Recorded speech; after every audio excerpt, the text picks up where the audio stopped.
Hello दोस्तों, मैं ऋषि आनंद आप लोगों का स्वागत करता हूं मेरे ऑफिशियल यूट्यूब चैनल पे जिसका नाम है वैदिक गणित। तो दोस्तों ये क्वांटम कैट बाय सर्वेश के ओवरऑल सॉल्यूशन सीरीज 9th चल रही है। और इस सीरीज में आपको एवरेज टॉपिक का सॉल्यूशन देखने को मिलेगा, ठीक है। और वो कौन सी बुक की मैं करवा रहा हूँ? सर्वेश केवरम बुक की करवा रहा हूँ, ठीक है ना। ये जो बुक है आपको क्वांटम कैट बुक है जो कि सर्वेश केवरम द्वारा ये लिखी गई ये बुक है। तो इसी बुक का आपको क्वेश्चन के सॉल्यूशन इस वीडियो में देखने को मिलेंगे। ये एवरेज का पार्ट 7 है, ठीक है। और पार्ट 7 से ही हम अपना लेवल 2 भी शुरू कर रहे हैं, ठीक है। ध्यान दीजिएगा इस बात को, लेवल 2 शुरू कर रहे हैं। मतलब क्या है कि छठे पार्ट तक ना आपका लेवल 1 क्या हो गया, कंप्लीट हो चुका है, ठीक है। अगर अब तक आपने लेवल 1 तक के सॉल्यूशन नहीं देखे हैं तो इसके पीछे के जितने भी 6 पार्ट है ना, आप वो जाके आप मेरे चैनल के प्लेलिस्ट में जाके वहां पे भी देख सकते हो। बाकी आपको नीचे डिस्क्रिप्शन बॉक्स में भी उसका लिंक मिल जाएगा, वहां से भी आप देख पाओगे, ठीक है। तो लेवल 2 शुरू हो चुका है और लेवल 2 में क्वेश्चन काफी अच्छे हैं, उसका लेवल भी बहुत अच्छा है। तो बहुत ही ध्यान से देखिएगा शुरू से लेकर अंतिम तक। इसमें आपको क्वेश्चन नंबर 1 से लेकर क्वेश्चन नंबर 10 तक आपको क्वेश्चन के सॉल्यूशन मिलेंगे। मतलब 10 क्वेश्चंस के यहाँ पे आपको सॉल्यूशन मिलने वाले हैं, ठीक है ना। और क्वेश्चन सब अपने आप में ही बहुत अच्छा सवाल है, वैसे ही सवाल आपको एग्जामिनेशन में भी देखने को मिलेंगे, ठीक है। तो दोस्तों ये वीडियो उनके लिए काफी ज्यादा यूजफुल होगी जो एसएससी सीजीएल का प्रिपरेशन कर रहे हैं, या फिर सीएचएसएल का, या फिर सीपीओ के एग्जामिनेशन का, या फिर आईबीपीएस बैंक पीओ क्लर्क हो गया, या फिर एसबीआई बैंक पीओ क्लर्क हो गया, या कोई भी इंश्योरेंस सेक्टर का एग्जामिनेशन का प्रिपरेशन कर रहे हैं, या फिर किसी भी गवर्नमेंट जॉब के लिए प्रिपरेशन कर रहे हैं, तो उसमें ये वीडियो उनके लिए काफ़ी ज़्यादा यूजफुल होगी। बाकी जो मैनेजमेंट एंट्रेंस एग्जामिनेशन का प्रिपरेशन कर रहे हैं उनके लिए भी काफ़ी ज़्यादा ये यूजफुल होगी, ठीक है ना। तो दोस्तों इस वीडियो का आपको पीडीएफ फॉर्मेट नीचे डिस्क्रिप्शन बॉक्स में मिलेगा, आप वहां से डाउनलोड करके रख सकते हो। अदरवाइज आप मेरा टेलीग्राम चैनल से भी मेरे साथ जुड़ सकते हो, उसका भी लिंक आपको नीचे मिल जाएगा। वहां पे भी अगर आप टेलीग्राम चैनल पे जुड़ जाते हो आप मेरे साथ, तो किसी भी वीडियो का आपको नोटिफिकेशन, साथ ही साथ आपको पीडीएफ, उस वीडियो का पीडीएफ भी आपको वहां पे मिल जाएगा। या फिर आप मेरा व्हाट्सएप का ग्रुप जो है, आप उसका भी लिंक नीचे वहां नीचे डिस्क्रिप्शन बॉक्स में होगा, आप वहां से भी डायरेक्ट क्लिक करके मेरे साथ जुड़ सकते हो। टेलीग्राम का भी है, व्हाट्सएप का भी है, दोनों का लिंक नीचे है। आप वहां पे जुड़ जाओ, आपको नोटिफिकेशन मिल जाया करेगी। साथ ही साथ कुछ वहां पे आप लोग क्वेश्चन भी डिस्कस कर सकते हो व्हाट्सएप वाले ग्रुप पे, ठीक है, आपस में ही, ठीक है। तो चलिए दोस्तों शुरू करते हैं। शुरू करने से पहले एक बात और, अगर आपको ये चैनल पसंद आता है और लगता है कि आपके लिए काफ़ी ज़्यादा यूज़फुल है, तो यार प्लीज़ यार सब्सक्राइब जरूर करना, और अपने दोस्तों के साथ भी शेयर जरूर करना। और लाइक तो यार बनता बनता है, अगर आपको पसंद आता है तो प्लीज़ यार लाइक करना भी मत भूलना, और शेयर करना तो एकदम मत भूलना, अपने दोस्तों के साथ भी शेयर जरूर करना, ठीक है। चलिए शुरू करते हैं, एक एक करके क्वेश्चन लेते हैं और उनका सॉल्यूशन देखते हैं।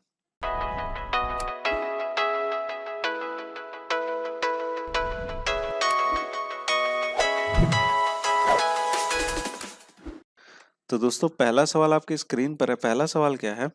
पहला सवाल में बोला क्या जा रहा है, a train normally covers a certain distance at a speed of 60 kilometre per our.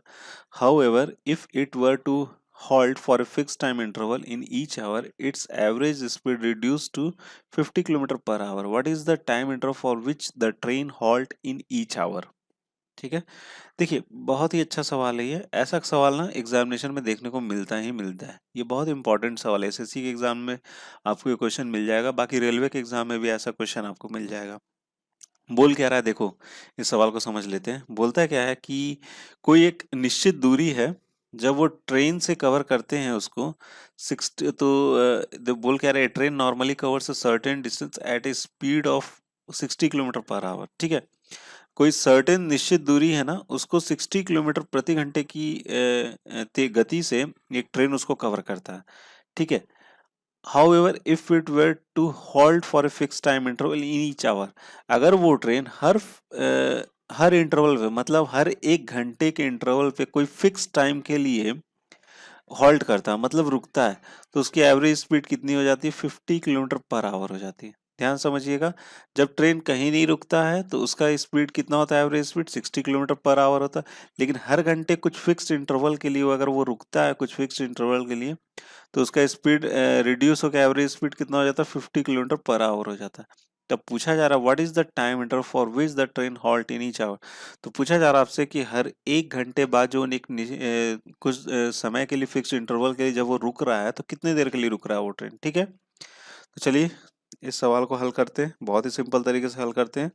देखिए यहाँ पर क्या बोला है, दो स्पीड है, एक तो स्पीड 1 मेरा क्या है, स्पीड 1 है कि जब वो हॉल्ट नहीं ले रहा, मतलब 60 किलोमीटर पर आवर है।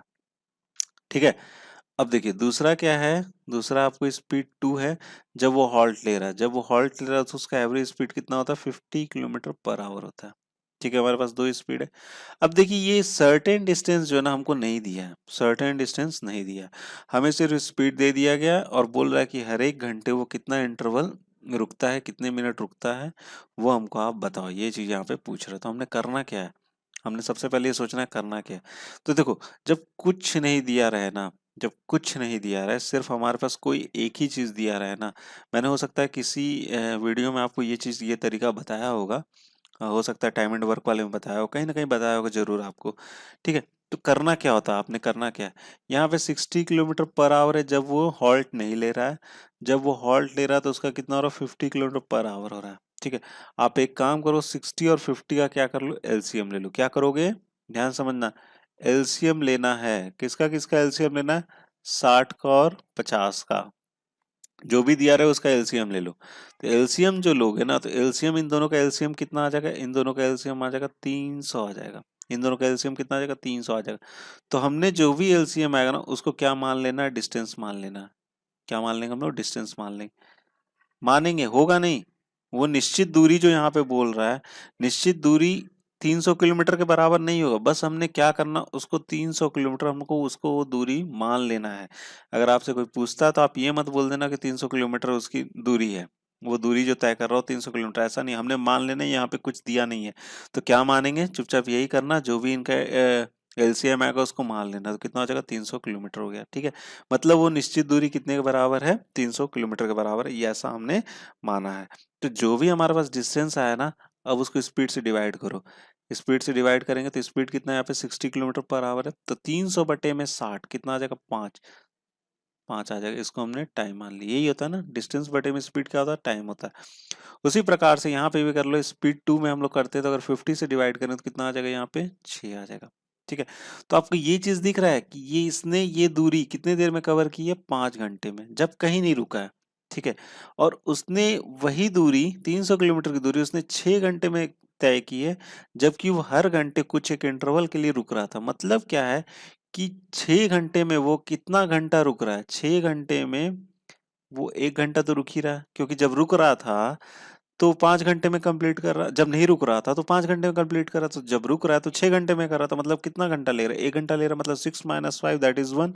मतलब 6 घंटे में 1 घंटा रुक रहा है, हर एक इंटरवल पे एक, मतलब कुछ मिनट रुक रहा है, जो कि जोड़ के कितना हो जाता है, 1 घंटा हो जाता है। मतलब 6 घंटे में वो 1 घंटा क्या करता है, रुकता है। तो 1 घंटे में कितना हो जाएगा, 1 आवर में कितना देर रुकता होगा, वो 1 बटे में 6 आवर वो रुकता होगा। ठीक है, लेकिन हमने निकालना क्या है, मिनट में निकालना, तो 1/6 इंटू क्या कर लेंगे, 60। तो इसको डिवाइड कर देंगे, कितना आ जाएगा यहाँ पे, 10 मिनट। मतलब हर घंटे वो ट्रेन 10 मिनट रुकती है, तब जाके उसका एवरेज स्पीड कितना होता है, 50 किलोमीटर पर आवर। तो इस सवाल का जवाब कितना हो जाएगा, 10 मिनट हो जाएगा। ठीक है, तो ए ऑप्शन क्या हो जाएगा, यहाँ से करेक्ट हो जाएगा। ठीक है दोस्तों, तो फ्रेंड्स आई होप आपको ये क्वेश्चन समझ में आया होगा। ठीक है ना, बहुत सिंपल तरीके से मैंने पूरी तरह से इसको बताने की कोशिश करी है। ठीक है, पसंद आया तो यार अभी लाइक मार दो। ठीक है, चलिए अगला सवाल देखते हैं। हाँ तो दोस्तों, अगला सवाल आपकी स्क्रीन पर है। अगला सवाल क्या है, if p q r be three positive numbers such that p is greater than q, q is greater than r, when the smallest number is added to the difference of the rest two numbers, then the average of the resultant number and the original numbers except to the smallest number is 21 more than the average of all the three original numbers. The value of p minus q is। बहुत simple सा सवाल है ये। Level 2 का तो नहीं लगता है, लेकिन इसमें डाला हुआ, तो चलो इसको लेवल 2 में ही कंसिडर करते हैं। बस जैसे जैसे बोल रहा है ना क्वेश्चन, बस वैसे वैसे पढ़ते जाओ और क्वेश्चन को लिखते, सॉल्यूशन अपना लिखते जाओ, आपका बन जाएगा। देखो यहाँ पर क्या बोल रहा है, चलो फिर भी मैं समझा देता हूँ। यहाँ पर बोल क्या रहा है ना कि 3 हमारे पास पॉजिटिव नंबर है, that is P Q R, जिसमें बोल क्या रहा है कि पी जो है वो क्यू से बड़ा है और Q जो है वो R से बड़ा है। मतलब R जो है सबसे स्मॉलेस्ट नंबर है, R is the smallest number and P is the highest number, P is the highest number। ठीक है, p हाईएस्ट नंबर है, r क्या हमारा स्मॉलेस्ट नंबर। अब क्या बोल रहे हैं, when the smallest number is added to the difference of the rest two number, जब हम छोटे वाले नंबर को जोड़ते हैं जो बच गए दो नंबर के डिफरेंस से, then the average of the resultant number, तो जो रिजल्टेंट नंबर आता है उनका average resultant number and the original number except to the except to the smallest number is 21 more than the average of the three original numbers। ठीक है, समझे बात को। क्या बोल रहा है कि सबसे स्मॉलेस्ट नंबर को जब हम when the smallest number is added to the difference जो दो नंबर बच गए उनके डिफरेंस से जब हम जोड़ते हैं, then the average of the resultant number, जो रिजल्टेंट नंबर आएगा हमारा उसका, और ओरिजिनल नंबर एक्सेप्ट छोटे छोटे वाले नंबर को छोड़ के, वो 21 ज्यादा होता है एवरेज ऑफ थ्री ओरिजिनल, जो तीन ओरिजिनल नंबर है ना उनके एवरेज से 21 ज्यादा होता है। ठीक है, तो चलिए करते हैं। क्या बोल रहा है कि सबसे स्मॉलेस्ट नंबर को हम लोग बचे हुए नंबर से के डिफरेंस से जोड़ते हैं, p minus Q plus R जोड़ दिया। ठीक है, अब इसका और बचे हुए दो नंबर का एवरेज, बचा हुआ नंबर कौन कौन सा है, ये एक रिजल्टेंट नंबर आया हमारा, ध्यान दीजिएगा ये एक रिजल्टेंट नंबर आया मेरा, और बचे हुए दो नंबर मतलब p और q स्मॉलेस्ट नंबर को छोड़ के उनका एवरेज, इसका एवरेज कितना हो जाएगा, ये तो एक रिजल्टेंट नंबर था, यहाँ से यहाँ तक क्या था, एक रिजल्टेंट नंबर था, एक ये हो गया, दो तीन, तीन से डिवाइड मार दिया। ठीक है, इज इक्वल टू क्या, resultant number and the original except the smallest number is 21 more than, 21 ज्यादा है, किससे ज्यादा है, तीनों का एवरेज से, p plus Q plus R बटे में 3 प्लस में क्या हो जाएगा 21। बस इक्वेशन बन के तैयार है, हमसे पूछा क्या जा रहा है p माइनस क्यू कितने के बराबर होगी, p माइनस क्यू का वैल्यू चलिए निकाल लेते हैं। यहाँ पर देखो ये चीज कर सकता हूँ मैं, p माइनस क्यू ध्यान से देखिएगा, बटे में 3 लिख लिया, अब प्लस में क्या हो जाएगा p plus Q plus R बटे में कितना लिख लिया, 3 लिख लिया। ठीक है, p plus Q plus R बटे में 3 प्लस में कितना 20। ठीक है, ऐसे बांट दिया, समझ पा रहे होंगे, ये पूरा कैंसिल आउट हो जाएगा, p minus Q is equal to कितना हो जाएगा 21 इंटू 3, 21 बच गया ना यहाँ पे, कितना हो जाएगा 3 वन जा 3, 3 टू जा 6। ठीक है, तो मतलब p माइनस क्यू कितने के बराबर है, 63 के बराबर है। तो कौन सा ऑप्शन सही हो जाएगा हमारा, सी ऑप्शन क्या हो जाएगा यहाँ से करेक्ट हो जाएगा। ठीक है फ्रेंड्स, तो फ्रेंड्स आई होप आपको ये क्वेश्चन समझ में आ गया होगा, ये सिंपल ही सा सवाल था, बस जैसे जैसे लैंग्वेज बोल रहा था वैसे वैसे करना था। 63 इज दी करेक्ट आंसर। चलिए अगला सवाल देख लेते हैं। हाँ, तो अगला सवाल भी आपकी स्क्रीन पर है और ये काफ़ी अच्छा सवाल है, बहुत ध्यान से देखिएगा समझिएगा, तो ये क्वेश्चन आसानी से हल हो जाएगा। ठीक है, देखिए क्या बोल रहा है इसमें, Progressive Express left for Delhi New Delhi increasing its speed in each hour, it starts its journey from Lucknow, but after 4 hours of its journey it met with accidents. Its speed in the fourth hour was 7 by 5 times that of the third hour, and the speed of third hour was 10 by 7 times that of the second hour, and in the second hour it was 7 by 5 times that of the first hour. If it would have been traveled with the half of the speed that the third hour, then it would have gone 160 km less in the same time, that is in the 4 hours. The average speed of the train during the journey 4 hours was। ठीक है, कोई progressive express है जो कि new Delhi के लिए निकलती है, कहाँ से, लखनऊ से, जो कि हर घंटे अपनी स्पीड को क्या कर रही है, बढ़ा रही है। ठीक है, तो जब वो लखनऊ से निकली तो उसने उसने 4 घंटे ही चले होंगे, अपनी जर्नी करी होगी, कि किसी एक्सीडेंट, उसका एक्सीडेंट हो गया। ठीक है, अब क्या बोल रहा है कि its speed in the fourth hour, जो उसकी फोर्थ आवर की जो स्पीड थी ना, 7/5 गुना थर्ड आवर की स्पीड के बराबर थी। ठीक है, अब उसके बाद क्या बोल रहा है कि जो तीसरे घंटे की जो उसकी स्पीड थी ना, वो 10/7 गुना सेकेंड आवर के बराबर है। ठीक है, अब क्या बोल रहे हैं, जो दूसरे घंटे की जो उसकी स्पीड थी ना, वो 7/5 गुना फर्स्ट आवर के बराबर है। अब क्या बोल रहा है कि if it would have travel, अगर वो ट्रेन तीसरे घंटे की जो स्पीड थी उसके आधा की स्पीड से वो चलेगा, अगर वो ट्रेन चलती है, then it would have gone, तो वो 160 किलोमीटर कम चलेगी उसी समय में, 4 घंटे में 160 किलोमीटर कम चलेगी उसी समय में, उसी 4 घंटे में। तो पूछा जा रहा है कि the average speed of the train during the journey of 4 hours, तो 4 घंटे की उसकी एवरेज स्पीड क्या है ये हमें बताइए। ठीक है, समझ गए सवाल को? चलिए तो हल कर लेते हैं हम लोग। हाँ तो दोस्तों आइए देखते हैं इस सवाल का हल क्या होगा। तो सबसे पहले हमने एक लाइन खींच लेना है जिससे समझने में आसानी हो। इसे हमने नाम दे दिया लखनऊ है भैया ये। ठीक है, ये लखनऊ है। लखनऊ से जाना हमने कहा था, दिल्ली तक जाना था। ठीक है, लेकिन इसमें 4 घंटे की बात हो रही, तो मैं 4 घंटे तक ही लेता हूँ। पहला आवर ये हो गया, दूसरा आवर ये हो गया, और तीसरा आवर ये हो गया, और ये चौथा यहाँ पर। ठीक है, 4 आवर का कहानी यहाँ पे 1 2 3 4 4 घंटे है। ठीक है, तो देखो इसमें जो हमने करना क्या है, हमने करना क्या है कि हमने पीछे से जाना है।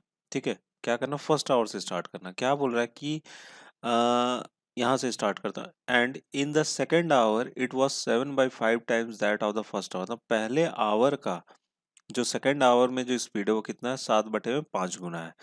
तो ये हो गया हमारा फर्स्ट आवर, ये क्या हो जाएगा हमारा सेकेंड आवर, ये क्या हो जाएगा आपका थर्ड, और ये क्या हो जाएगा आपका फोर्थ। ठीक है, तो फर्स्ट आवर में स्पीड कितनी है, एस अगर मान लेते हैं हम लोग, स्पीड कितनी, एस स्पीड है। ठीक है, तो सेकेंड आवर में कितना बोल रहा है, 7/5 गुना है, तो ये कितना हो जाएगा सेकेंड आवर का, 7/5 एस हो जाएगा।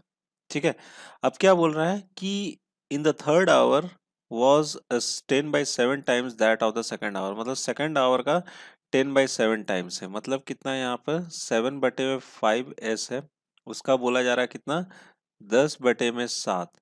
ये 7 7 तो कैंसिल आउट हो गई, ये कितना हो जाएगा, 5 दूना 10 हो जाएगा, कितना हो जाएगा ये 2s। ठीक है, अब क्या बोल रहे हैं, its speed in the fourth hour was 7/5 times that of the third hour. जो तीसरे घंटे में जो आपकी स्पीड है उसका 7/5 टाइम्स है। मतलब यहाँ पर कितना हो जाएगा, 2s × 7/5 टाइम्स। ठीक है, इसका तो कितना हो जाएगा, 14s/5। ठीक है, तो चारों घंटे के यहाँ पर हमारे पास स्पीड निकल गए हैं। तो अब हमारे पास क्या था, हमारे पास दो केस था। पहला केस ये था कि चारों घंटे में हमारे स्पीड क्या अलग अलग है, और दूसरा केस क्या है कि बोला क्या जा रहा है दूसरे केस में कि if it would have been travelled with a half of the speed that of the third hour. मतलब तीसरे घंटे के स्पीड के अगर आधे आधे स्पीड से अगर चारों घंटा चलता है तो वो ट्रेन चलती है, तो कितना हो जाएगा, 160 किलोमीटर क्या होगा, कम है। ठीक है, तो ये भी चलिए देखेंगे, पहले केस फर्स्ट देख लेते हैं। देखिए केस फर्स्ट। अच्छा, यहाँ पर ध्यान देने वाली बात क्या है कि 160 किलोमीटर कम बोल रहा है, मतलब हमें यहाँ पे डिस्टेंस से मतलब रखना है। ठीक है, किससे मतलब रखना है, हमें डिस्टेंस से मतलब रखना है। चलिए डिस्टेंस से हम लोग मतलब रखते हैं। तो पहले केस में डिस्टेंस कितना होगा, ओवरऑल डिस्टेंस कितना हो सकता है। ठीक है, तो डिस्टेंस इज इक्वल टू क्या आता है, speed into time, speed into time. तो चारों घंटे का हम लोग स्पीड इंटू टाइम कर लेते हैं। तो पहले घंटे में कितना स्पीड है, एस है, तो स्पीड इंटू टाइम हो गया। ठीक है, दूसरे घंटे में कितना है, 7/5s है इंटू 1। ठीक है, तीसरे घंटे में स्पीड कितनी है, 2s है इंटू 1 हो जाएगा। और चौथे घंटे में स्पीड कितनी है, 14s/5 इंटू 1। ठीक है ना, सब में एक एक घंटे की स्पीड बताई जा रही है ना, इसलिए मैंने 1 लिया सब में। ठीक है, ये s हो जाएगा, और प्लस, अच्छा ये 2s और ये s है, दोनों को जोड़ ही देते, ये कितना हो जाएगा, 3s हो जाएगा। ठीक है, ये देखो ये 5 है, ये 5 है, दोनों का एलसीएम अगर लेंगे तो कितना आएगा, 5, और ऊपर में 14 + 7 कितना हो जाएगा, 21/5 हो जाएगा s। ठीक है, इन दोनों में 5 दिया 15, और ये कितना हो जाएगा, 36, कितना हो जाएगा, 36s/5। ये हो गया केस फर्स्ट में स्पीड कितना आ रहा हमारा, डिस्टेंस, टोटल डिस्टेंस कितना आ रहा, 36s/5। ठीक है, अब बात करते हैं हम लोग केस सेकंड की। केस सेकंड में क्या बोल रहे हैं, केस सेकंड में बोल रहे हैं कि स्पीड अगर जो तीसरे घंटे में जो स्पीड है उसकी हाफ हो, तीसरे घंटे में स्पीड कितनी है, 2s है, उसकी अगर हाफ हो थ्रू आउट 4 आवर्स, चारों ही घंटे, तो डिस्टेंस कितना कम ट्रेवल होगा, 160 होगा। तो यहाँ से स्पीड कितना हो गया आपको, एस आ गया, हाफ इसका कर दिया तो एस आ गया। तो यहाँ से डिस्टेंस निकाल लो, ये d2 मैंने लिख लिया, इसको कितना लिख लेते, d1 लिख लेते। ठीक है, तो d2 कितना आ जाता है, d2 आ जाएगा आपका, 4 घंटे की बात हो रही है तो speed into time, speed into 4, that is 4s, कितना हो जाएगा, 4s हो जाएगा। क्लियर है यहाँ तक। ठीक है, अब बोल क्या रहा है ना कि 160 किलोमीटर कम चलेगा, मतलब क्या है कि पहले जितना चला उससे 160 किलोमीटर कम चलेगा। तो हम यहाँ चीज बोल सकते हैं ये चीज कि D1 minus D2 is equal to कितना हो जाएगा, 160 हो जाएगा। यही चीज होगा ना। तो यहाँ से मैंने क्या किया, 36 है, इस बटे में 5 माइनस कितना लिख लेंगे यहाँ पे 4s इज इक्वल टू कितना हो जाएगा, 160 हो जाएगा। हो जाएगा भाई। तो चलिए इसको माइनस कर लेते हैं, ये कितना हो जाएगा, 5 चौक 20 हो जाएगा, 20 और इधर 36, तो मैं डायरेक्ट यहाँ पे लिख रहा हूँ 16s इज इक्वल टू 5 इधर आ जाएगा, तो कितना लिख सकते हैं 160 इंटू 5। तो यहाँ से 16s है, तो ये कितना हो जाएगा 10, तो s बराबर कितना हो जाएगा, ये 50। s की वैल्यू कितनी आ गई, 50 किलोमीटर पर आवर, यही होगा ना, या s का वैल्यू बोल सकते हो ना, कितना है 50 किलोमीटर पर आवर है। ठीक है, अब हमसे क्या पूछा, the average speed of the train during the journey of 4 hours, जो 4 घंटे की जर्नी थी उसमें एवरेज स्पीड क्या होगा, ये चीज हमसे पूछा जा रहा है। ठीक है, तो देखो टोटल डिस्टेंस तो ये वाला ट्रैवल हुआ है, टोटल डिस्टेंस कितना ट्रैवल है 36 s बटे में 5। तो एक चीज और जान लो, average speed is equal to क्या होता है, average speed is equal to होता है ना टोटल डिस्टेंस, ठीक है, बटे में कितना होता है आपको टोटल टाइम, जितना टाइम लिया। ठीक है, तो टोटल डिस्टेंस कितना ट्रैवल हुआ 36 s बटे में 5 हो गया और 4 घंटा। ठीक है, यही होगा। ये 4 9 से चला जाएगा, तो यहाँ पर कितना हो जाएगा 9s बटे में कितना आ जाएगा 5। s की वैल्यू कितनी है 50 है, यहाँ से डाल लो, ये कितना हो जाएगा 50 बटे में कितना हो जाएगा 5, कितना हो जाएगा 10, कितना हो जाएगा 90 किलोमीटर पर आवर। तो एवरेज स्पीड कितना हो जाएगा 90 किलोमीटर पर आवर। तो बी ऑप्शन क्या हो जाएगा यहाँ से करेक्ट हो जाएगा। ठीक है फ्रेंड्स, तो फ्रेंड्स आई होप आपको ये क्वेश्चन समझ में आ गया होगा। ठीक है, चलिए बढ़ते हैं, अब अगला अगला सवाल देखते हैं हम लोग अपना। हाँ तो दोस्तों अगला सवाल आपकी स्क्रीन पर है। अगला सवाल क्या है, इन a mock cat 123 students appeared and the average score obtained was 120। ठीक है 120, but later it was found that the top 3 students were repeaters, so their score has been eliminated, and then the new average score was found to be decreased by 1.5. Also, it is known that all the students obtained the marks in integers and the scores of toppers were distinct. If the second highest topper has scored more than 185 marks, then the highest possible marks of the third highest topper is। ठीक है, देखिए इस सवाल में क्या बोला जा रहा है ना कि कोई एक मॉक टेस्ट हुआ था कैट का, जिसमें 123 स्टूडेंट्स अपीयर्ड हुए थे जिनका एवरेज स्कोर कितना था 120 था, बट कुछ देर के बाद ये पता चला कि जो टॉप 3 थे ना, जो टॉप 3 स्टूडेंट्स है उसमें वो क्या थे, रिपीटर्स थे। तो उनका स्कोर क्या किया गया, वहां से माइनस कर दिया गया, वहां से क्या कर दिया, एलिमिनेट कर दिया गया। तो जो न्यू एवरेज स्कोर जो है वो कितने से कम हो गया आपका, 1.5 से क्या हो गया यहाँ पे कम हो गया। ठीक है, तो it known that the obtain marks in integer, जो कि मार्क्स जो है ये पता चला कि जो all the students obtain the marks in integers, जो भी मार्क्स आए हैं वो क्या आपको इंटीजर्स में है, and the scores of toppers, जो टॉपर का जो स्कोर है ना वो क्या डिस्टिंक्ट है। अब बोल क्या रहा है कि सेकंड हाईएस्ट टॉपर जो था उसके जो है 185 से क्या है ज्यादा मार्क्स है, कितने हैं 185 से ज्यादा मार्क्स है। तो पूछा जा रहा है कि जो थर्ड हाईएस्ट है उसका ज्यादा से ज्यादा कितना हो सकता है। ठीक है, ज्यादा से ज्यादा कितना मार्क्स हो सकता है, यही चीज यहाँ पे पूछ रहा है आपसे। ठीक है, सिंपल सा सवाल है, चलिए देख लेते हैं। ठीक है, तो सबसे पहले हम बोलते हैं टोटल मार्क्स क्या होगा, टोटल मार्क्स जो उसमें आएगा, टोटल मार्क्स कितना हो जाएगा, टोटल मार्क्स बटे में टोटल स्टूडेंट कितना, 120 स्टूडेंट, 123 स्टूडेंट्स अपीयर होते जिनका एवरेज कितना हो गया 120 हो गया। तो टोटल मार्क्स कितना हो जाएगा, टी इज इक्वल टू हो जाएगा 120 इंटू 123, यही होगा ना जी, 123 हो जाएगा। ठीक है, अब क्या बोल रहा है कि उसमें से कुछ लोगों के मार्क्स क्या कर दिए गए, माइनस कर दिए गए, तो N number of N marks उसमें से रिड्यूस कर दिए गए उन 3 बच्चों के, और 3 बच्चे अगर रिड्यूस हो जाएंगे यहाँ से तो कितना हो जाएगा 120 हो जाएगा, तो 120, और इनका एवरेज जो है ना, इनका एवरेज जो है वो कितने से कम हो जाएगा, 1.5 से क्या हो गया कम हो गया, तो कितना हो जाएगा 120 इंटू 1.5। क्लियर है, तो यहाँ से मैं ये चीज बोल सकता हूँ टी माइनस एन बटे में 120 इज इक्वल टू कितना हो जाएगा 118.5 हो जाएगा। क्लियर है यहाँ तक। ठीक है, तो यहाँ से अगर हम निकालते हैं, अगर हम यहाँ से निकालते हैं तो हमने निकालना क्या है कि n निकालना है, क्योंकि 3 बच्चों को जो हमने एलिमिनेट किया उसी का मार्क्स यहाँ पे दे दिया जा रहा है, सेकंड टॉपर जो है। ठीक है, तो चलिए निकाल लेते हैं, सिंपल सा सवाल है ये। t माइनस एन, देखिए शॉर्टकट से भी कर सकते हैं, इन दोनों को मल्टीप्लाई कर दिया और इनको मल्टीप्लाई करके भी निकाला जा सकता है। अगर आप कॉमन सेंस लगाएंगे तो ऐसे कर सकते हैं। ठीक है, अदरवाइज मैं उनके लिए भी बता दे रहा हूँ जो कि नए हैं, जो नहीं समझ पाते हैं। तो 120 इंटू क्या हो जाएगा आपका, 118.5 हो जाएगा। ठीक है, टी की जगह पे टी की वैल्यू पुट कर दूं, यही आ रहा है ना टी का वैल्यू। तो टी की जगह पे उसको अगर मैं पुट कर देता हूँ तो कितना लिख सकता हूँ यहाँ पे, 120 इंटू कितना हो जाएगा, 123 minus N is equal to 120 into 118.5। ठीक है, क्लियर है यहाँ तक। अच्छा, n की वैल्यू हमने निकालनी है, तो n इज इक्वल टू कैसे निकाल सकते हैं, n इज इक्वल टू हो जाएगा 120 इंटू 123 लिख दिया। ठीक है, n को उधर ले गए और माइनस कितना हो जाएगा, 120 इंटू कितना हो जाएगा, 118.5। यहाँ से 120 क्या हो जाएगा, बाहर निकल जाएगा, यहाँ कितना बच जाएगा, 123 माइनस 118.5। क्लियर है यहाँ तक। ठीक है, चलिए अब दोनों को माइनस कर लेंगे तो ये हो जाएगा आपको 120 इंटू कितना आ जाएगा, 4.5 आ जाएगा। ठीक है, इन दोनों को माइनस करेंगे तो अब इन दोनों को गुना कर लो, तो गुना करने पे कितना आता है, ये 540 आ जाएगा। कितना आ जाएगा, 540। गुना करके देखना कितना आ जाएगा, 540। ठीक है, सेकंड टॉपर का कितना मार्क्स है, 185 है। सेकंड टॉपर का अगर मैं इसमें से माइनस कर दूं, तो सेकंड टॉपर जब हमने माइनस किया तो ये कितना, जब 5 यहाँ से माइनस हो गया, ये कितना हो गया, 13 था ना।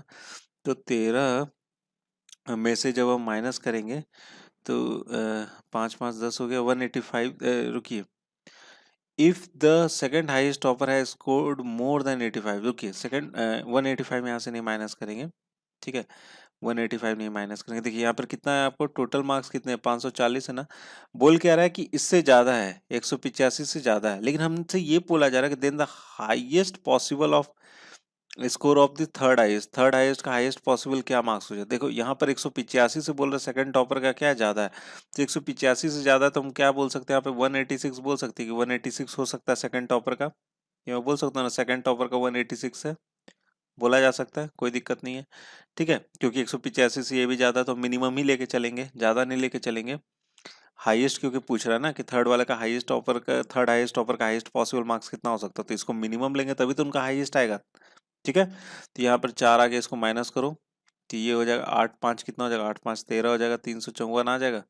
मतलब क्या है कि ये जो है 354 जो है ना, इसमें फर्स्ट का भी है और किसका, आपको थर्ड का भी है, फर्स्ट का भी है, थर्ड का भी है। ठीक है, अब क्या बोल रहा है कि 186 तो आपका आ गया सेकंड वाले का।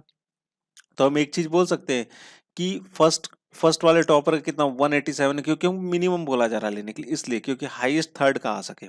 ठीक है, तो यहाँ पर 354 आया मेरा फर्स्ट और थर्ड का। तो फर्स्ट का अगर मैंने बोल दिया कि 187 है, कितना मैंने बोल दिया, फर्स्ट का 187 है, तो इसमें से माइनस करो, तो ये माइनस करेंगे तो कितना हो जाएगा, ये 7 आया, और ये 8 2 10 4 14 हो जाएगा, और ये 1।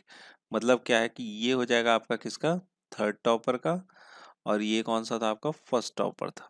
ठीक है, तो 167 क्या हो जाएगा, इस सवाल का उत्तर हो जाएगा। ये हो सकता है मैक्सिमम थर्ड हाईएस्ट टॉपर का मार्क्स। ठीक है, तो बी ऑप्शन क्या हो जाएगा, यहाँ से करेक्ट हो जाएगा। ठीक है फ्रेंड्स, तो फ्रेंड्स आई होप आपको ये क्वेश्चन समझ में आ गया होगा। ठीक है ना, चलिए बढ़ते हैं, अपना अगला सवाल देखते हैं। हाँ तो दोस्तों, अगला सवाल आपके स्क्रीन पर है। अगला सवाल क्या है, the average age of all the 100 employees in an office is 29 years, where 2/5 employees are ladies and the ratio of average age of men to women is 5:7. The average age of female employees is। ठीक है, देखिए इस सवाल में क्या बोला जा रहा है ना कि 100 एम्प्लॉयज हैं किसी ऑफिस में, उनका एवरेज कितना एज है, 29 ईयर्स है। ठीक है, जिसमें से बोल क्या रहा है कि 2/5 एम्प्लॉयज जो है वो लेडीज हैं, और ratio of age of average of age of men, मतलब मेन और वुमेन का एवरेज एज का जो रेशियो वो कितना, 5:7 है। तो पूछा जा रहा है आपसे कि average age of female employees, तो फीमेल एम्प्लॉयज का एवरेज एज क्या होगा, ये चीज यहाँ से हमसे पूछ रहे हैं। ठीक है, समझ गए होगे सवाल को। ठीक है ना, चलिए अगर मैं बोलूँ टोटल जो एज है ना एम्प्लॉयज का, उस ऑफिस में एम्प्लॉयज का टोटल एज कितना है, टी है। अगर मैंने बोला टी है, ठीक है, बटे में क्या कर देंगे हम लोग, 100 एम्प्लॉयज है, 100 से डिवाइड कर दिया तो एवरेज एज कितना हो जाएगा इनका 29। क्लियर है यहाँ तक, समझ गए ना? ठीक है, चलिए अब आगे देखते हैं। अब क्या बोल रहे हैं कि लेडीज जो है ना, लेडीज जो है कितनी है, 2/5 ऑफ द एम्प्लॉयज है। मतलब क्या है, लेडीज इज इक्वल टू बोल सकते हो 2/5 of the total employees. Total employees कितने 100 है, इनटू क्या कर लिया 100, तो 5 दूना 10, कितने हो गए लेडीज, 40 हो गए, 40 लेडीज हो गए। जब 40 लेडीज हो गई तो जेंट्स कितने हो जाएंगे भैया, 100 है टोटल, तो 100 माइनस कितने हो जाएंगे 40, दैट इज 60 हो जाएंगे। ठीक है, जेंट्स कितने हो गए 60 हो गए, 40 लेडीज है और जेंट्स कितने 60 है। अब क्या बोल रहे हैं, एवरेज एज ऑफ मेन बटे में average age of women is equal to कितना हो जाएगा 5:7। कितना हो जाएगा, average age of men and average age of women is equal to 5:7। ठीक है, यही चीज है। अच्छा, एवरेज एज ऑफ मेन में हम क्या लिख सकते हैं, एवरेज एज ऑफ मेन में लिख सकते हैं कि टोटल ऑफ मेन का उम्र बटे में कितने मैन है हमारे पास 60 है, 60 हो गया। और इसमें क्या लिख सकते हैं, टोटल उम्र ऑफ वुमेन बटे में कितना लिख सकते हैं, टोटल कितने यहाँ पे 40 लोग हैं ना, 40 इज इक्वल टू कितना हो जाएगा 5/7।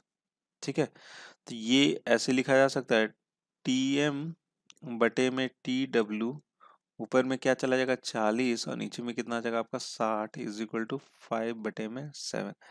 ये 0 0 कैंसिल हो गया और टोटल जो उम्र है मेन का और बटे में टोटल जो उम्र है वुमेन का इज इक्वल टू कितना हो जाएगा, क्रॉस मल्टीप्लाई करो, 6×5 = 30 और नीचे 28 हो जाएगा। अच्छा, ये कटेगा भी ना, काट देते हैं ना इसको, 2 2 4 हो जाएगा, 2 3 6 हो जाएगा, 15 और कितना हो जाएगा 14 हो जाएगा।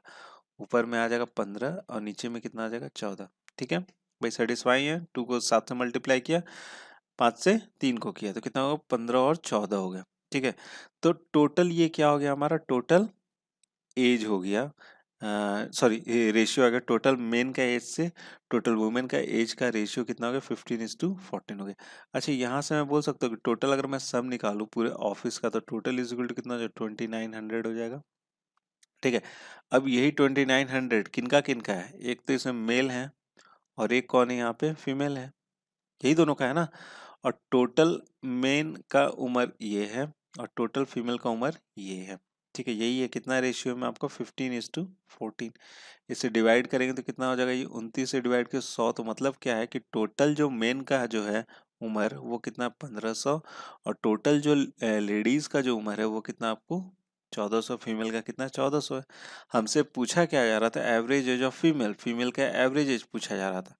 टोटल एज आ गया कितना 1400 और कितने हैं उसमें, कितने फीमेल हैं, कितने 40 है, तो 40 से डिवाइड मार दो, 40 से डिवाइड मार देंगे कितना हो जाएगा 0 0 गया, ये कितना जो 4 3 = 12 और 4 5 = 20, कितना हो जाएगा यहाँ से 35 ईयर्स।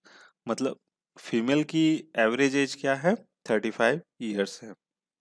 ठीक है, तो कौन सा ऑप्शन सही हो जाएगा हमारा, बी ऑप्शन क्या हो जाएगा यहाँ से करेक्ट हो जाएगा।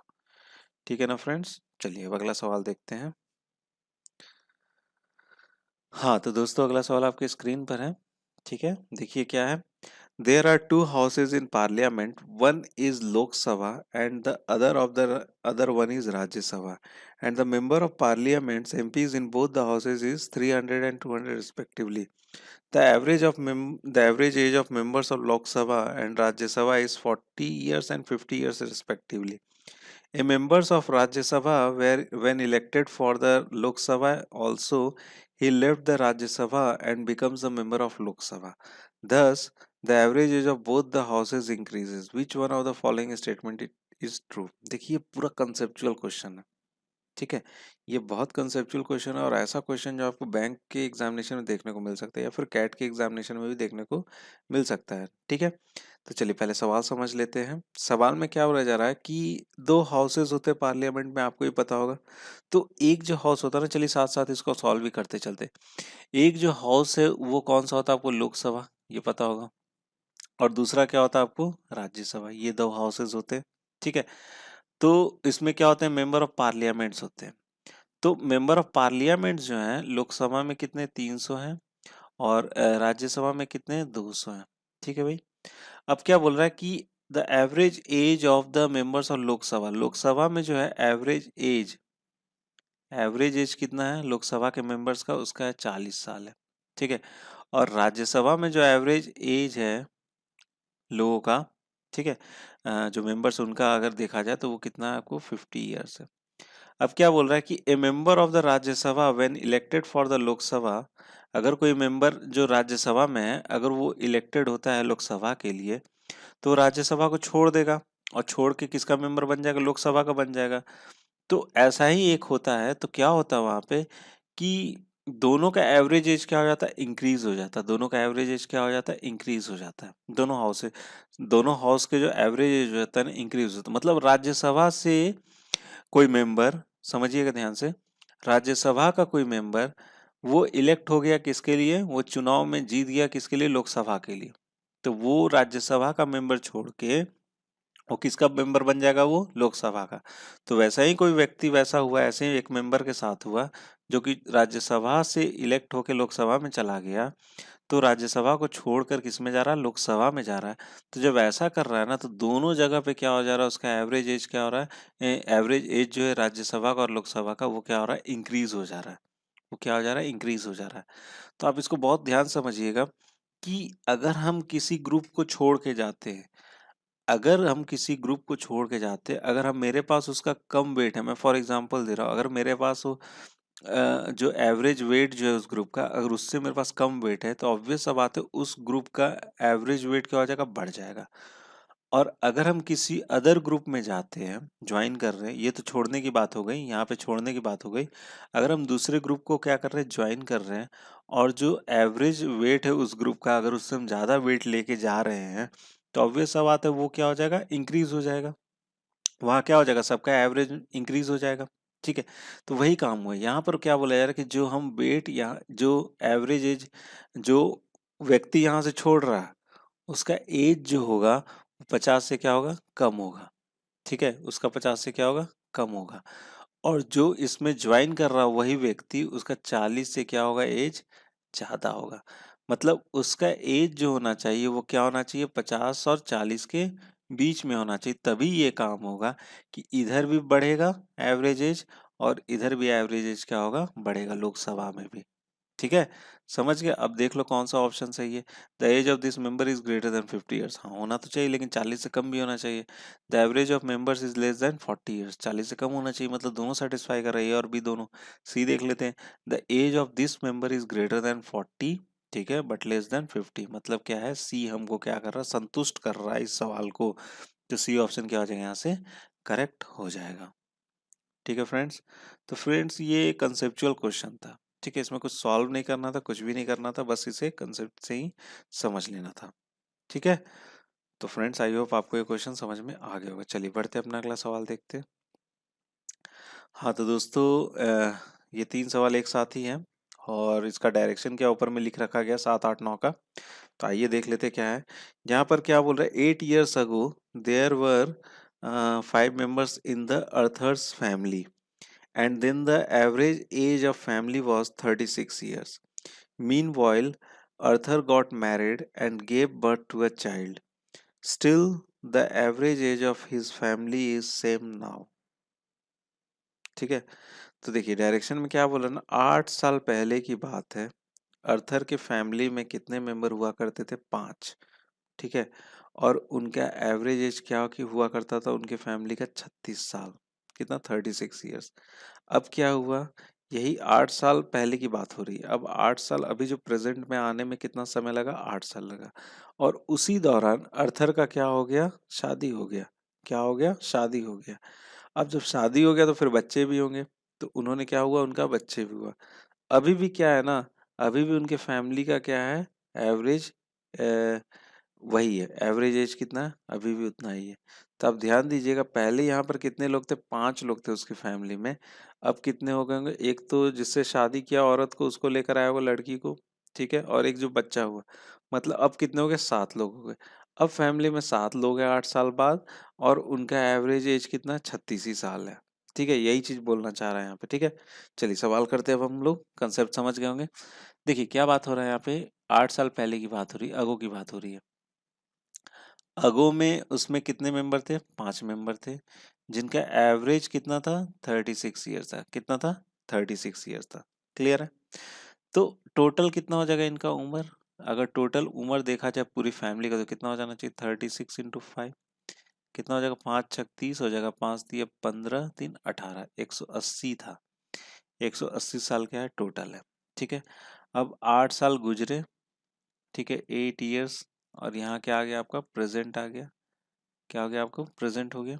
ठीक है, अब इसमें कितने हो गए, 5 से कितने हो गए, 7 हो गए, और सातों का कितना है, अभी भी एवरेज एज कितना है, 36 ही है, कितना है, 36 ही है।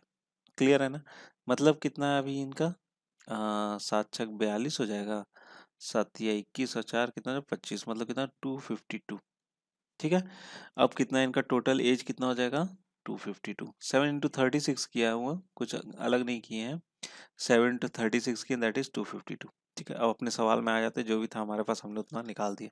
The present age of his wife is, तो उसके वाइफ का प्रेजेंट एज निकालना है। तो यार कैसे निकालोगे, कुछ तो दिया ही नहीं है, कब शादी हुई, क्या हुआ, कैसा हुआ, सब कुछ दिया ही नहीं है, तो डाटा क्या है, इनसफिशियंट है, तो डी क्या हो जाएगा हमारा सही जवाब हो जाएगा। ठीक है, चलिए अब अगला सवाल देखते हैं। अब क्या बोला था, average age of his wife at the time of his child's birth was. ठीक है, उसके बच्चे का जब जन्म हुआ तो उसके वाइफ का उम्र हमें बताना है। अगर if the difference between the age of her child and herself was 26 years। ठीक है, देखो यहाँ पर क्या बोल रहा है कि उसके वाइफ का एज बताना है, जब क्या होगा बच्चा वहां पैदा हुआ तो उसके वाइफ का एज बताना। अगर उसके बच्चे और चाइल्ड के बीच में कितने साल का गैप है, 26 साल का गैप है, कितने साल का गैप है, 26 साल का गैप है। ठीक है, तो देखिए यहाँ पर हम लोग देख लेते हैं, यहाँ से हम पता कर सकते हैं, देखिए 5 व्यक्ति का एवरेज कितना था, 180 था। ठीक है, तो पांचों में 8 साल से तो बढ़ोतरी हुआ होगा, पांचों में 8 साल से बढ़ोतरी हुई, 8 साल तो वो लोग ऐसे ही बैठे नहीं होंगे, तो 5 साल में उनमें कितना का बढ़ोतरी हो, 5 × 8 कितना हो जाएगा, 40, मतलब बढ़ के इनकी उम्र कितनी होनी चाहिए, 0, 8 × 4 = 12, 220, मतलब अगर उस परिवार में कोई नहीं बढ़ता तो 8 साल बाद उनका टोटल उम्र कितना होता, 220 होता। लेकिन अभी कितना है आपको, 252 है, 252 है, तो इसका मतलब यही पता चल रहा ना कि इस 250 में उनका वाइफ भी है और चाइल्ड भी है। तो वाइफ और चाइल्ड का दोनों का जोड़ के कितना उम्र होना चाहिए, यही होना चाहिए ना, 252 माइनस 220, मतलब दोनों की उम्र कितनी हो जाएगी, 2 इधर हो गया और ये कितना हो जाएगा, 32, मतलब 32 साल क्या होगा, दोनों का जोड़ के उम्र होगा। लेकिन यहाँ पर क्या बोल रहा है कि if the difference between the age of her child and herself was 26 years, मतलब क्या होगा कि जब बच्चे को उसने ने पैदा किया था, जब उसने बच्चे ने जन्म लिया था, तो उसकी वाइफ और बच्चे के बीच में जो एज का डिफरेंस था वो कितना था, 26 साल का था। ठीक है, कितना साल का था, 26 साल का था। क्लियर, यहाँ तक बात समझ में आ गई होगी। ठीक है, अब क्या बोल रहा है कि जब बच्चा पैदा लिया था तो उसकी डिफरेंस कितना था, 26 साल का था डिफरेंस उसकी माँ और बच्चे के बीच में। ठीक है, तो डिफरेंस ठीक है 26 साल का था, तो डिफरेंस कितना का था, 26 साल का था। तो 26 साल का जब डिफरेंस था, तो एक चीज हम बोल सकते हैं कि उसकी वाइफ और जब बच्चा पैदा लिया था दोनों के बीच में कितने का साल का डिफरेंस था, 26 साल का डिफरेंस था, दोनों के बीच में 26 साल का डिफरेंस था जब पैदा लिया था। तो यहाँ से ये चीज समझ में आता ना कि चिल्ड्रन का, जब चाइल्ड जो बच्चा पैदा लिया था, वो जब पैदा लेता है उसका कोई उम्र होता है क्या, नहीं उम्र होता ना, एक तरह से हम उसको क्या बोल सकते हैं, 0 साल होता है, तो मतलब वाइफ माइनस 0 कितना हो जाएगा यहाँ पे, 26। तो वाइफ की उम्र कितनी हो जाएगी यहाँ पे, 26 साल, वाइफ की उम्र कितनी हो जाएगी, 26 साल। ठीक है, समझ गए इस सवाल को, ठीक है ना, तो बी ऑप्शन क्या हो जाएगा यहाँ से, करेक्ट हो जाएगा। ठीक है, अब चलिए अगला सवाल देख लेते हैं, अगला सवाल जो इसी से रिलेटेड है। अगला सवाल क्या है, the age of Arthur at the time of his marriage was. ठीक है, अब यहाँ पर क्या पूछा जा रहा है कि अर्थर का उम्र पूछा जा रहा है at the time of his marriage, जब उसकी शादी हुई थी तो अर्थर की उम्र क्या थी। तो देखो यहाँ पे ऐसा कुछ भी चीज नहीं दिया हुआ है कि उसकी बच्चे होने के 3 साल पहले शादी हुई थी या 4 साल पहले शादी हुई थी। अगर ऐसा कुछ देता ना तो शायद हम लोग उसको डिटरमाइन किया जा सकता था। तो ऐसा और भी कुछ इसमें क्लू नहीं दिया गया जिससे हम लोग इसको डिटरमाइन कर सके कि अर्थर की शादी के समय में क्या उम्र थी। तो डी ऑप्शन क्या हो जाएगा यहाँ से, करेक्ट हो जाएगा, कांट बी डिटरमाइन, इसको डिटरमाइन करना मुश्किल है। ठीक है, चलिए पढ़ते हैं अपना अगला सवाल देखते हैं। हाँ, तो दोस्तों अगला सवाल आपके स्क्रीन पर है और ये इस वीडियो का अंतिम सवाल है। तो इस सवाल में क्या बोला जा रहा है कि 11 years earlier the average age of a family of 4 members was 28 years. Now the age of same family with 6 members is yet the same. Even when two children were born in this period, if they belong to the same parents and the age of first child at the time of the birth of the younger child was the same as there were total family members just after the birth of the youngest members of his family, then the present age of the youngest members of the family is। ठीक है, चलिए देखिए सवाल का उत्तर क्या होगा, पहले समझ लेते हैं कि 11 साल पहले किसी फैमिली में 4 मेंबर थे। किसी फैमिली में कितने मेंबर थे? 4 मेंबर थे, जिनकी एवरेज उम्र जो थी, औसत उम्र कितनी थी? 28 साल थी। ठीक है, अब क्या हुआ, now the age of same family 6 साल के बाद, नाउ द सॉरी 11 साल पहले की बात हो रही थी। अब क्या बोला, नाउ मतलब प्रेजेंट की बात हो रही है। सेम फैमिली, फैमिली वही है, लेकिन अब उसमें कितने मेंबर हो गए? 6 मेंबर हो गए। और अभी भी उनका जो एवरेज उम्र है वो कितना? सेम ही है। अभी भी उनका क्या एवरेज उम्र क्या है? उतना सेम ही है। अब क्या बोला जा रहा है कि उसमें क्या 2 बच्चे पैदा लिए, इस 11 साल के दौरान 2 बच्चों ने पैदा लिया। और बोल क्या रहा है कि दोनों बच्चे जो है ना सेम पेरेंट्स को बिलोंग करते हैं, पेरेंट्स अलग नहीं है, सेम पेरेंट्स को बिलोंग करते हैं। अब क्या बोल रहा है कि the age of first child, जो पहला बच्चा है, at the time of the दूसरा जो यंगर चाइल्ड, जो दूसरा बच्चा पैदा हुआ, जब दोनों, जो पहला वाला जो बच्चा है और जो दूसरा बच्चा जो पैदा हुआ child was same age the total family member, उतना उसी के बराबर है जो उस टाइम फैमिली मेंबर्स थे। Just after the birth of, जो नया बच्चा जो पैदा हुआ उसके बाद जितने फैमिली मेंबर्स थे ना, उतना ही उसका उम्र है, किसका? बड़े वाले बच्चे का, पहले वाले बच्चे का। तो पूछा जा रहा है कि यंगेस्ट मेंबर, जो सबसे छोटा बच्चा है, उसका उम्र क्या है? यहाँ पे ये चीज आपसे पूछा जा रहा है। ठीक है, सवाल समझ गए होगे, बहुत अच्छा सवाल है, ऐसा सवाल अक्सर पूछा जाता है। ठीक है, देखिए 11 years ago, 11 साल पहले की बात हो रही है। अगो मतलब 11 साल पहले की बात हो रही है यहाँ पे। ठीक है, तो 11 साल पहले यहाँ पे कितने मेंबर्स थे? 4 मेंबर थे, जिनकी उम्र कितनी थी? 28 साल, जिनकी एवरेज उम्र कितनी थी? 28 साल थी। ठीक है, तो अगर मैं टोटल अगर उम्र आपसे पूछूं तो टोटल उम्र कितना होना चाहिए? 4 into 28, 4 into 28 कितना हो जाए? 4 8 जा 32, 3 हाथ में, 4 दूनी 8, 3 11, मतलब टोटल उम्र कितना होगा? 112 होगा। ठीक है, अब 11 साल का ड्यूरेशन यहाँ पे हुआ, 11 साल का ड्यूरेशन हुआ, 11 years, और उसमें 2 बच्चों ने पैदा लिया, 2 चिल्ड्रन, 2 चाइल्ड। ठीक है, 2 चाइल्ड ने बर्थ लिया, और दोनों चाइल्ड के बर्थ लेने पर उसी दौरान, मतलब 2 चाइल्ड ने बर्थ लिया। ठीक है, अब कितने लोग हो गए वहां पे? 6 लोग हो गए ना। कितने हो गए? 6 लोग हो गए। और अभी भी उनका एवरेज उम्र जो है वो कितना है? 28 ही साल है। अभी भी उनका एवरेज उम्र कितना? 28 साल है। तो दोनों को अगर मैं निकालता हूँ, 6 into 28 अगर करते हैं, टोटल अगर उम्र में निकालता हूँ तो कितना हो जाएगा? 6 48 हो जाएगा, 4 और ये कितना हो जाएगा? 164 हो, सॉरी यहाँ पर 68 हो जाएगा, 168 हो जाएगा। कितना हो जाएगा? 168। ठीक है, अच्छा अब एक चीज, ये चीज देखना है यहाँ पे कि 2 बच्चे इस पीरियड में जन्म लिए, 2 बच्चे इस पीरियड में जन्म लिए, तो उनका अगर मैं हटा दूं, उनका भी नहीं ले रहा हूं मैं यहाँ पे, तो यहाँ पर अभी कितने थे? 4 फैमिली थे ना। तो चारों फैमिली में 11 साल में उम्र बढ़ा होगा। और कितना उम्र बढ़ा होगा? चारों में 11 साल से उम्र बढ़ा होगा, मतलब कितना बढ़ गया होगा? 44 बढ़ा होगा। तो 44 में क्या करेंगे हम लोग? ऐड कर लेंगे। तो अब इनका टोटल, जो 4 व्यक्ति का भी बात हो रहा है, 4 व्यक्ति का टोटल उम्र कितना हो जाना चाहिए 11 साल के बाद? 156। कितना हो जाना चाहिए? 156। मतलब क्या है, इन 6 का कितना बता रहा है? 168। और इन चारों का कितना बता रहा है? प्रेजेंट में कितना? 156। तो इन दोनों चाइल्ड का कितना उम्र हो जाएगा आपको? 168 -156 कितना हो जाना चाहिए यहाँ से? 12। 12 साल के ये दोनों क्या है यहाँ पे? बच्चे हैं। ठीक है, इन दोनों का उम्र का जोड़ कितना है? 12 साल है। अब क्या बोल रहा है ना कि जो पहला वाला बच्चा है उसका जो उम्र है, पहला वाला जो बच्चा है उसका जो उम्र है ना, वो उतने के बराबर है जब वो नया वाला बच्चा जो पैदा हुआ ना, जब नया वाला बच्चा वो पैदा हुआ, तो उसके बाद जितने लोग हुए वहां पे, जितने उस फैमिली में मेंबर हुए, उतने के बराबर है आपको पहला वाला बच्चा का उम्र। तो देखो, जब जो यंगर चाइल्ड यहाँ पे पैदा लिया, तो कितने लोग हो गए, चार तो इधर थे, और एक जो पहला चाइल्ड था वो कितना हो गया, पांच हो गया, और जो यंगर चाइल्ड हो गया कितना हो गया, छह हो गया। तो टोटल कितना उम्र हो गया, जो हमारा फर्स्ट चाइल्ड है उसका उम्र कितना हो जाना चाहिए, छह हो जाना चाहिए, 6 साल। ठीक है, कितना हो जाएगा वहां पे, 6 साल हो गया जब वो पैदा लिया, 6 साल जब वो पैदा लिया। ठीक है, तो छह यहाँ से क्या कर देंगे हम लोग, माइनस कर देंगे, छह यहाँ से क्या कर देंगे, माइनस कर देंगे।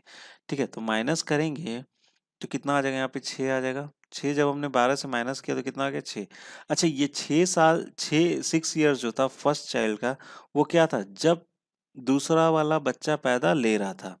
ठीक है, और जितने मेंबर थे उसके बराबर था उसका उम्र, तो 6 साल क्या था जब वो पैदा ले रहा था। अब क्या हुआ कि इसकी भी उम्र बढ़ेगी। ठीक है, इसकी भी उम्र बढ़ेगी, और जो यंगर चाइल्ड जो पैदा लिया, इसकी भी उम्र बढ़ेगी। ठीक है, और दोनों की जो उम्र है ना वो बराबर से बढ़ेगी। अगर इसकी एक्स से बढ़ती है तो इसकी भी एक्स से बढ़ के कितनी हो जाएगी, 11 साल में हो जाएगी। ठीक है ना, इसकी भी एक्स ईयर से बढ़ेगी, और इसकी भी कितने से बढ़ेगी, एक्स ईयर से बढ़ेगी। और ये दोनों का जोड़ कितने के बराबर होना चाहिए, इन दोनों का जोड़ कितने के बराबर होना चाहिए, 6 के बराबर होना चाहिए। तो इज इक्वल टू कितना हो जाएगा, 6 हो जाएगा। एक्स इज इक्वल टू कितना हो गया, यहाँ पे 3 हो गया। एक्स कितने बराबर होगा, 3। मतलब क्या है कि यंगर चाइल्ड का उम्र कितना हो जाएगा आपको, 3 साल। यंगर चाइल्ड का उम्र कितना हो जाएगा, 3 साल हो जाएगा। ठीक है फ्रेंड्स, तो फ्रेंड्स आई होप आपको ये क्वेश्चन समझ में आ गया होगा। ठीक है ना, ये 3 साल मैंने कैसे निकाला, ये चीज आपको समझ में आ जाना चाहिए, क्योंकि फिर से समझ लो, हो सकता है आपको कंफ्यूजन हो। सबसे पहले मैंने क्या किया कि इनका 11 साल पहले जो उम्र था, टोटल उम्र था, वो मैंने निकाल लिया, कितना हो गया, 112। ठीक है, अब क्या बोल रहा था कि 6 साल, 11 साल बाद भी अब उस फैमिली में कितने मेंबर है, 6 ही हैं, और उनका एवरेज एज अभी भी कितना, 28 है, तो मैंने वो तब भी निकाल लिया, 168। अच्छा, 11 साल में इन चारों का उम्र तो बढ़ेगा ही, कितना कितना बढ़ेगा, सब में 11 11 से बढ़ेगा, मतलब टोटल कितना बढ़ा, 44। 44 जोड़ा तो कितना आ गया, 150 से, मतलब टोटल उम्र कितना हो गया 11 साल बाद उन चार लोगों का, कितना हो जाएगा, 156। लेकिन छह लोगों का कितना आ रहा था, 168, तो 168 माइनस 156 किया, तो उन दो बच्चों का क्या आ गया, हमारा उम्र हो गया टोटल, आगे उम्र कितना आ गया, 12। ठीक है, अब क्या बोला कि जो पहला वाला जो बच्चा था ना, जिस टाइम पैदा लिया, यंगेस्ट बच्चा, जो सबसे छोटा वाला बच्चा जो पैदा लिया, तो जितने उस फैमिली मेंबर थे ना, उतना पहले वाले बच्चे का क्या था, उम्र था, तो कितना उसमें हो गए, 6 लोग हो गए, तो 6 साल हो गया उसका। तो 6 साल हमने इसमें से माइनस कर दिया, तो बच गया कितना, 6। तो 6 जो हो गया, तो इसमें भी जितने साल से बढ़ोतरी होगा उतने ही तो यंगर चाइल्ड में भी उम्र में बढ़ोतरी होगा, दोनों का बराबर से ही बढ़ेगा ना। तो दोनों का क्या होगा, बराबर से बढ़ेगा। और जब ये बच्चा पैदा लिया तो इसका कोई उम्र ही नहीं था, 0 साल था। ठीक है, अभी अभी जस्ट उसने पैदा लिया था। तो अगर इसका भी एक्स से बढ़ता है तो इसका भी क्या होगा, आपका पहले वाले बच्चे का, उसका भी तो एक्स से बढ़ेगा। तो दोनों का जोड़ कितने बराबर होना चाहिए, 6 के बराबर होना चाहिए। वही मैंने 6 से इक्वेट कर दिया, तो एक्स इज इक्वल टू कितना आ गया, 3। मतलब 3 साल हो गया आपका किसका, यंगर चाइल्ड का उम्र। ठीक है, तो ए ऑप्शन क्या हो जाएगा यहाँ से, सही जवाब हो जाएगा। ठीक है, तो फ्रेंड्स आपको ये वीडियो कैसा लगा, प्लीज़ आप मुझे कमेंट बॉक्स से कमेंट करके ज़रूर बताइएगा। और इस वीडियो का आपको पीडीएफ, जैसे मैंने आपको बता रखा है, आपको मिल जाएगा नीचे डिस्क्रिप्शन बॉक्स में। साथ ही साथ अगर आप मेरे साथ टेलीग्राम पर अगर जुड़े हुए हो तो वहाँ पे भी मिल जाएगा आपको पीडीएफ में, और कि सारे वीडियोस के लिंक भी वहाँ पे मिल जाएंगे। और अगर आप व्हाट्सएप पे अगर मेरे साथ जुड़े हुए व्हाट्सएप वाले ग्रुप में हो तो वहाँ पे भी आपको मिल जाएंगे इनके पीडीएफ, और साथ ही साथ कोई भी वीडियोस की नोटिफिकेशन तुरंत ही तुरंत आपको मिल जाया करेगी। ठीक है, और अगर आप इस चैनल पे नए थे तो यार सब्सक्राइब जरूर कर देना, और अपने दोस्तों के साथ भी शेयर जरूर करना। ठीक है, तो दोस्तों अपना वैल्यूएबल कमेंट मत भूलना देना जरूर। ठीक है, भूलना मत, पक्का से पक्का एकदम याद से कमेंट देना, बताना कैसी बनी ये वीडियो और आपको कैसा लगा। ठीक है, तो एट लास्ट दोस्तों, thank you so much for watching my video.